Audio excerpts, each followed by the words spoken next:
Hello and good morning from the Freedom of Information and Privacy Association. I'm Patrick Farnsworth, and this is your Access and Privacy Online News Summary for Saturday, March 21st. This week, we begin with a troubling pattern that has been unfolding across Canada. What started in British Columbia with Bill 9 is now being echoed elsewhere. Governments and political actors chipping away at access to information and privacy rights, while describing those changes as modernization, efficiency, or administrative reform. Taken together, it looks less like a series of isolated reforms and more like a broader race to the bottom, one where secrecy expands, accountability contracts, and the public is asked to accept it all as reasonable housekeeping. Let's dive in.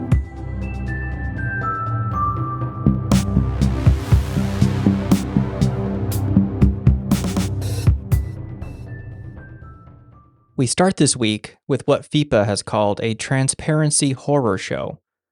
The pattern begins in British Columbia, where Bill 9 has already raised alarm over new powers that would let public bodies demand more detail from applicants, decide what counts as a reasonable request regarding time to respond and amount of detail, and more easily dismiss requests outright.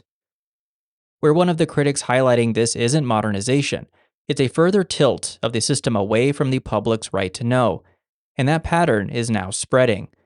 In Ontario, the Ford government is proposing retroactive changes that would remove the Premier's office, cabinet ministers, parliamentary assistants, and their offices from freedom of information law altogether. Ontario's Privacy Commissioner warns that shielding records simply because they sit in a minister's office or on a political device would eviscerate public accountability. This may even put in jeopardy numerous ongoing battles by news organizations fighting for information about the Greenbelt scandal and Ford's cell phone records. That move is also drawing strong opposition from First Nations. Indigenous leaders see access to information as one of the few practical tools available to understand decisions affecting lands, rights, consultation, and major development projects. Their message is blunt. Access is the rule, secrecy is the exception, and they've had enough secrets. The story does not stop with freedom of information. At the federal level, the same week brought a related blow to privacy. Bill C-4's Part 4 retroactively attempts to exempt federal political parties from provincial and territorial privacy laws that govern every other type of entity in Canada, allowing parties to keep setting their own rules for collecting, using, and disclosing Canadians' personal information without standards and oversight. In other words, while provinces are narrowing access to government records, federal parties are moving to weaken the already thin privacy protections that protect Canadians' personal information.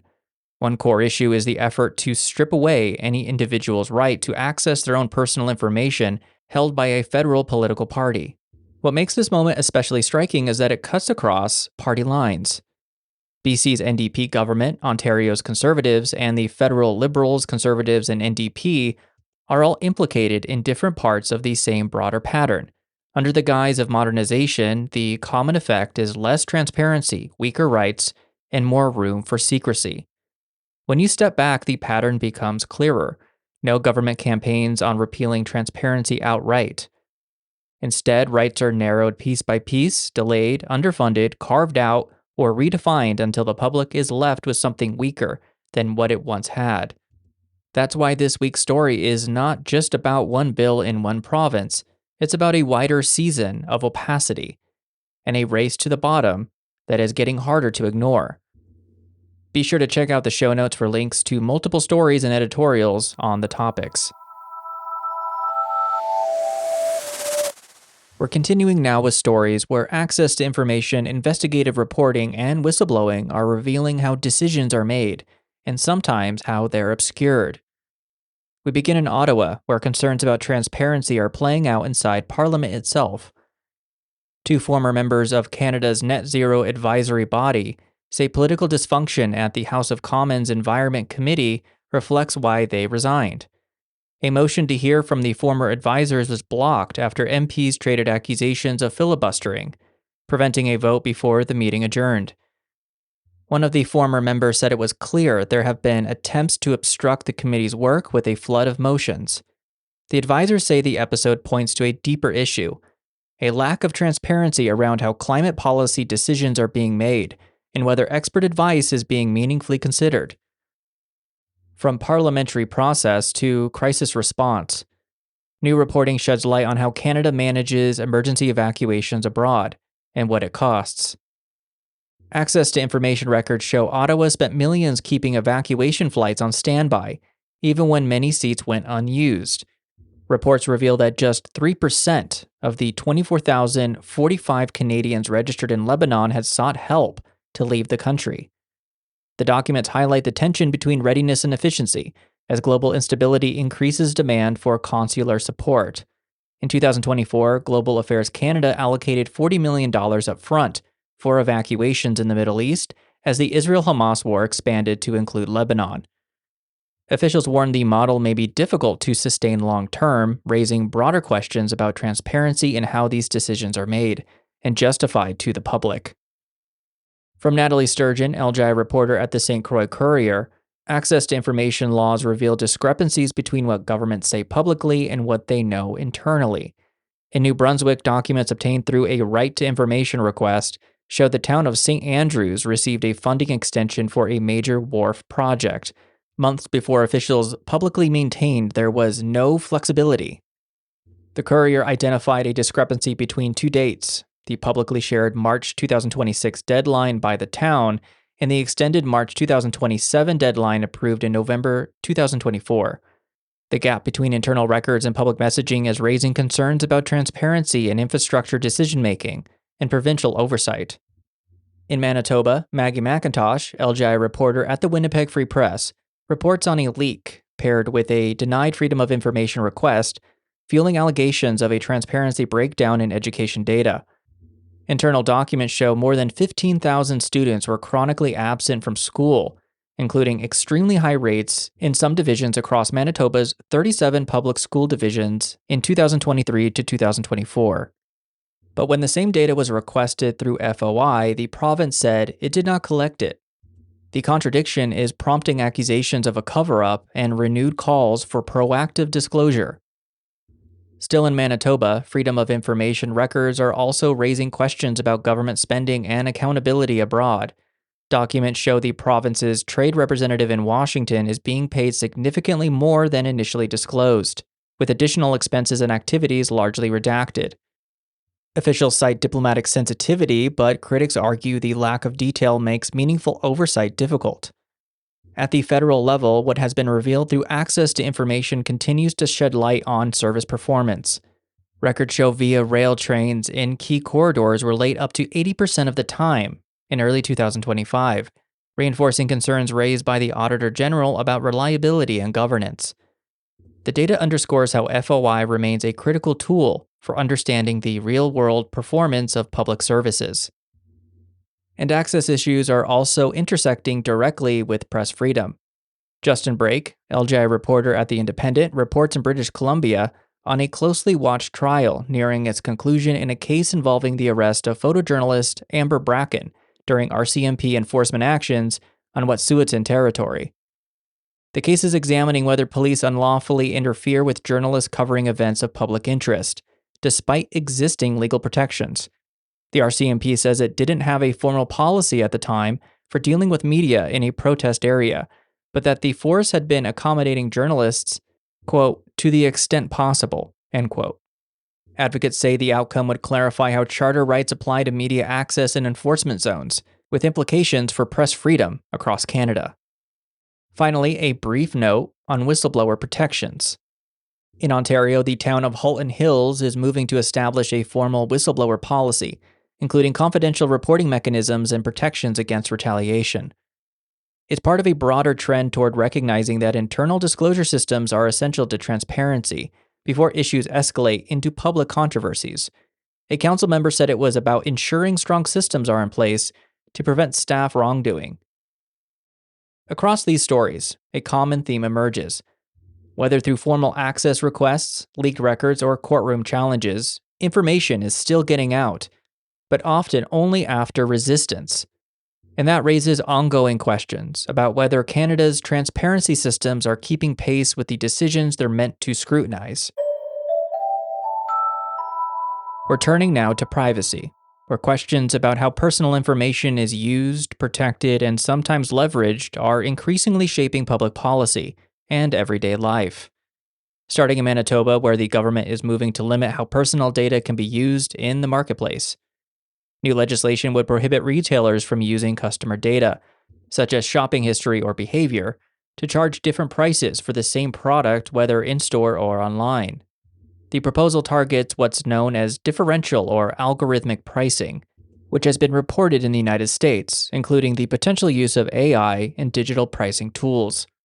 Officials say the goal is to ensure that personal data is not used to quietly increase costs for consumers. A companion bill goes further, explicitly targeting what the province calls predatory pricing practices. If passed into law, it wouldn't ban discounts for members of loyalty programs, but would ensure prices are not changed based on shoppers' personal data, shopping history, or other factors. The legislation would apply both online and in-store, including emerging technologies like electronic shelf labels that can change prices dynamically. While there's little evidence the practice is widespread in Manitoba today, the government says it's acting early. Public opinion appears to support that approach. A new national poll finds that more than 80% of Canadians want algorithmic pricing either banned or more tightly regulated. The poll defined algorithmic pricing as the adjustment of prices in real time based on factors such as who is buying, the time of day, and browsing behavior. Experts say the concern comes down to fairness, particularly as companies gain the ability to tailor pricing to individuals based on detailed personal data. The issue is also drawing attention from regulators, with federal authorities already studying how these systems are being used across sectors. At the same time, privacy considerations are shaping how surveillance technologies are deployed at the local level, reported by Michelle Dory-Forstel, LGI reporter at kingstonist.com.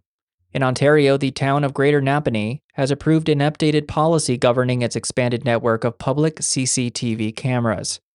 The policy makes clear that video footage of identifiable individuals is considered personal information and must be handled accordingly. The CAO said the policy must comply with Ontario's Municipal Freedom of Information and Protection of Privacy Act, the provincial law that governs how municipalities collect, store, and share personal information. It also sets limits on access, retention, and sharing with police, and explicitly rules out facial recognition unless separately approved. Meanwhile, Amanda Jeffrey, LGI reporter at the Drayton Valley and District Free Press in Alberta, shows us privacy laws are limiting what the public can know about government decisions. Officials in Drayton Valley say they cannot disclose details about the sudden departure of the town's chief administrative officer due to provincial privacy legislation. The acting CAO said the special meeting held on March 2nd was urgent. It could not wait until the scheduled March 4th meeting. The case highlights an ongoing tension. Privacy protections can restrict transparency, even in matters of public accountability. Next week, we'll be bringing you more on a deferred court ruling involving Meta in Canada and what it could mean for platform accountability, data use, and the future of privacy regulation.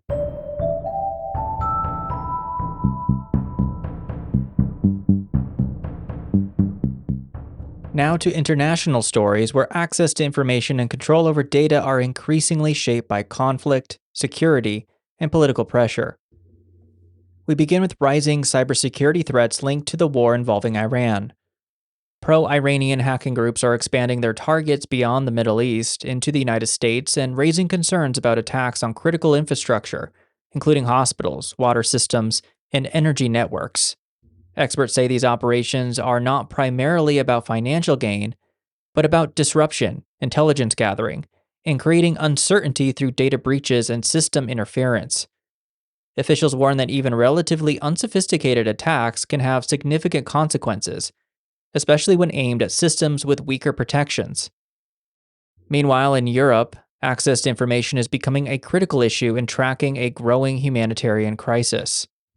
Hundreds of migrants are disappearing in the Mediterranean in what are being described as invisible shipwrecks.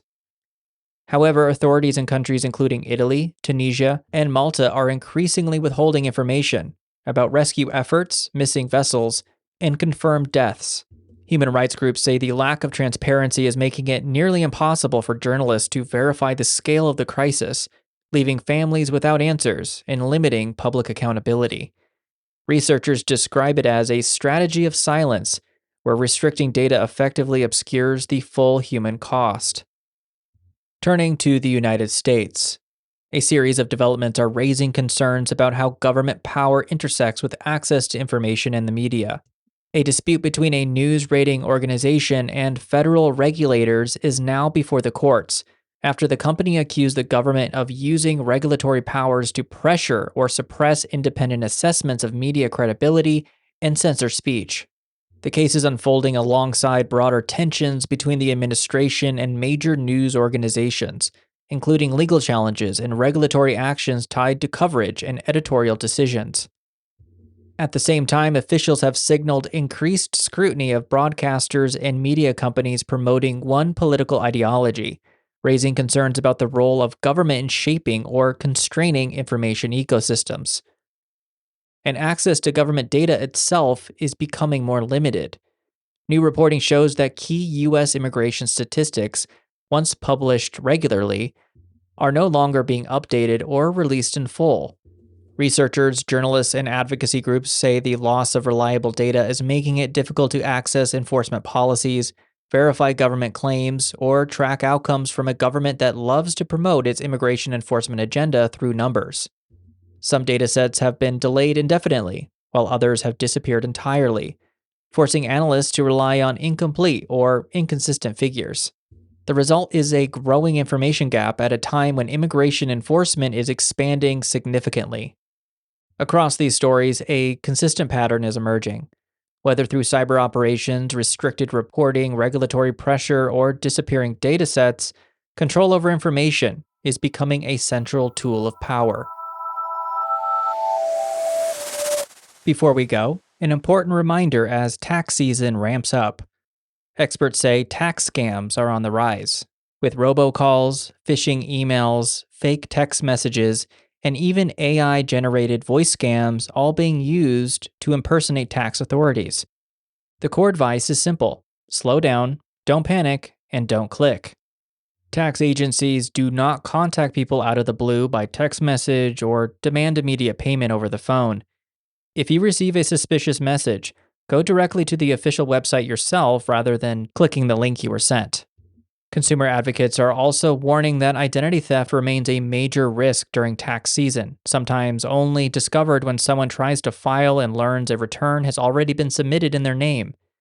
If you think your information has been compromised, officials say it's important to report it quickly, monitor your credit, and document what happened.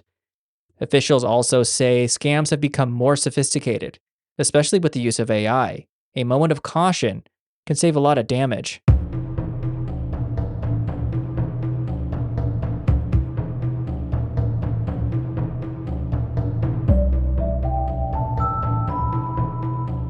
As always, we hope today's stories helped you stay informed about the forces shaping privacy, transparency, and accountability. This week's stories, across access to information, digital surveillance, algorithmic pricing, and international information control, are a reminder that these issues are deeply connected and that public awareness still matters. To support this work, please subscribe through FIPA News Monitoring, or consider making a donation, and don't forget to like, follow, and subscribe. Our writer is Sean Fisk. Music is by the mysterious Breakmaster Cylinder. I'm Patrick Farnsworth. Thank you for listening. Stay safe and stay informed.